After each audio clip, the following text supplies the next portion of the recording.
Hi, my name's Kate. I'm an Episcopal priest, and it's the first Sunday of Lent, and I want to talk about fasting. It's a major theme of Lent and today's gospel reading, but in order to talk about it responsibly, I need to talk about distorted body image and disordered eating. Of course, these are topics that can be really difficult for some to hear about because of their own life experience. So if you at any point need to scroll away from this video, that's totally fine. Take care of you and reach out to someone that you trust to talk through it. So today, on the first Sunday in Lent, we hear about Jesus, who after he was baptized goes into the wilderness for 40 days and 40 nights of fasting. While he's in the wilderness, he is tempted by Satan, who makes 3 seemingly reasonable requests. Just like turn this stone into bread, throw yourself off a great height and expect God to catch you and rule the world. And if you didn't know that it was Satan doing the tempting, all of this sounds actually perfectly reasonable. It sounds perfectly reasonable for a starving man to eat, a person of faith to trust in God's deliverance, or the King of Kings to rule. After all, later in Matthew's gospel account of Jesus' ministry, Jesus feeds the 5,000 with bread. He encourages disciples to trust in God's deliverance on a storm-tossed ship, and he calls himself a king. If we didn't know that it was Satan offering up these, shall we say, strongly worded suggestions, we would have said that Jesus might have been crazy not to do these things. And this is the first and one of the most important lessons of Lent. Temptation is tricky. Temptation is tricky because it's not just about what you do, it's about why you're doing it. And that is why today I want to talk about fasting. I've never preached on fasting before because for me, fasting is a death trap of temptation. And you might say, Pastor Kate, you literally called us into a season of fasting during an invitation to a Holy Lent on Ash Wednesday. It was part of the service. And trust me, I know. But this is where temptation and the question of why it is that you're doing something is so important as we start out on our 40-day wilderness journey with Jesus. Fasting is one of the traditional practices of Lent, abstaining from things like meat, butter, rich foods, as a way of being in solidarity with Jesus in his 40 days of hunger in the wilderness. This spiritual practice is as old as the church. The original idea was to contrast these 40 days of fasting with the 50 days of feasting in Easter. And this time also correlates with the Hungry Gap, this time in agrarian society before extensive globalization and food refrigeration, where your food stores would be starting to dwindle at the end of winter and before you get a harvest from any of your spring planted crops.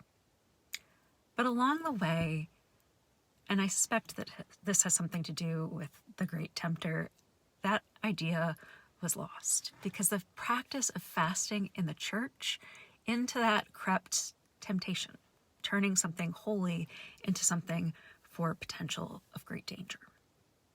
Because in the medieval period, increasingly there was this phenomenon of fasting girls that became sort of the celebrities of their time for subsisting on almost no food at all, until they wasted away. It was no longer about this relationship between fasting and feasting, but only about women becoming smaller and smaller until they disappeared. It is so easy to see the parallels to today with the social media obsession over every pound that a celebrity gains or loses. And that temptation doesn't just exist online, it creeps into our lives. This isn't new. My grandmother came through the Great Depression and the rationing of World War II with a desire to control any aspect of her life. And the one thing that she felt that she could control was her body. As long as I knew her, she had a scale next to the front door.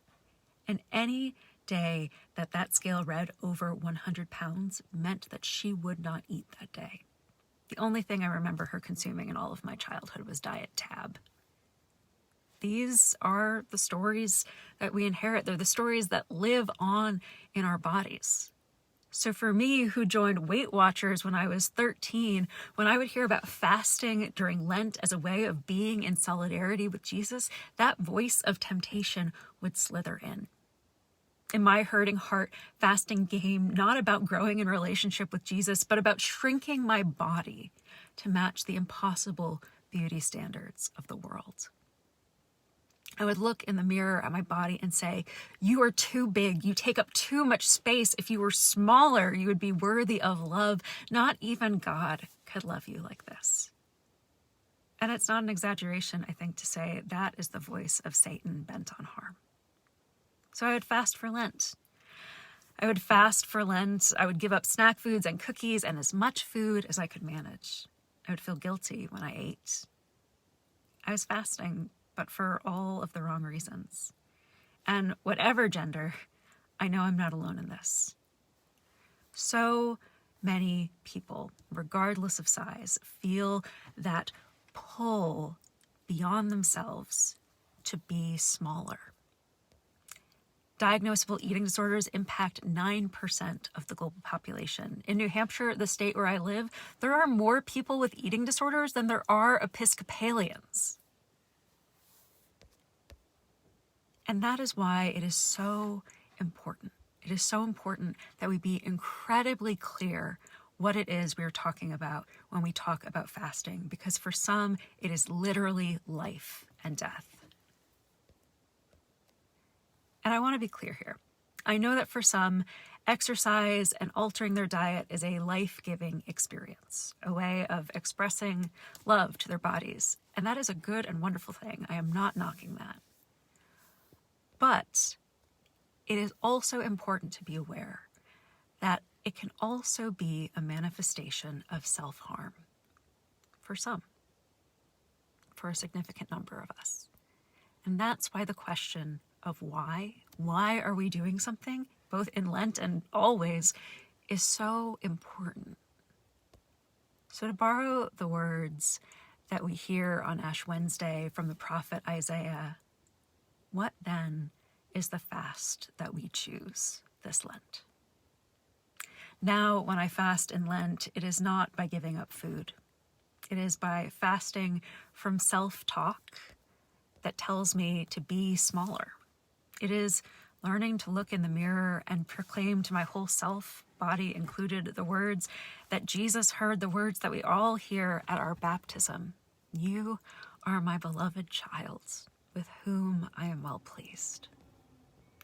That whatever temptations come up in the world that try to convince you that you or your body are not worthy of love, you hold fast to the truth that Jesus teaches us. That Jesus and the love of God, love of neighbor, and love of self that he offers must always be our why.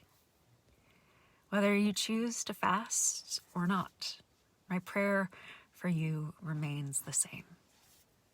Beloved child of God, I wish you, all of you, body, mind, spirit, a holy and life-giving Lent. Amen.